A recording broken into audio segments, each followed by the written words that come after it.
Well, let's talk about friendships for a minute. Here's how you know if someone's your friend.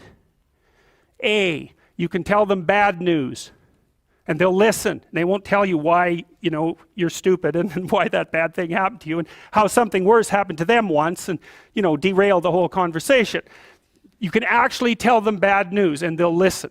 So that's a good thing. And then this is a weirder thing. You can tell them good news and they'll help you celebrate. And that's a really good way of deciding who you should have around you, because if you have someone around you, something good happens to you and you're kind of afraid to even admit it because, God, something good happened to you. It's like, you let that be known and it'll certainly be taken away. So, you come out and you sort of tell someone half-heartedly that something good happened to you and they give you a whack and then talk about, the great thing that happened to them 3 years ago, or worse, the great thing that happened to someone that they knew 3 years ago. It's like, go away from that person. They're not helpful to you, and they're not helpful to themselves either. And so you want to surround yourself, you got to think about this. You got to surround yourself with people who want the best for the best part of you. You can hang around with weasels and losers that are trying to pull you down to justify the fact that they're spiraling downhill as well. And the upside of that is you don't have to have any responsibility and you can all whine about how wretched life is, so that's pretty attractive.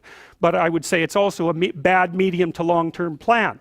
And so it's acceptable and desirable to try to surround yourself with people who are facilitating your development.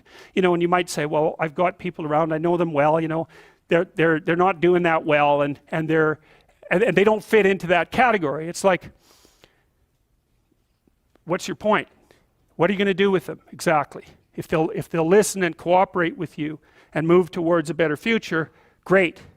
If they don't pay any attention and they keep doing the same damn things over and over and they're not going anywhere and it's painful, then maybe the proper thing to do is say, you just have your misery. I'll go off and have my life.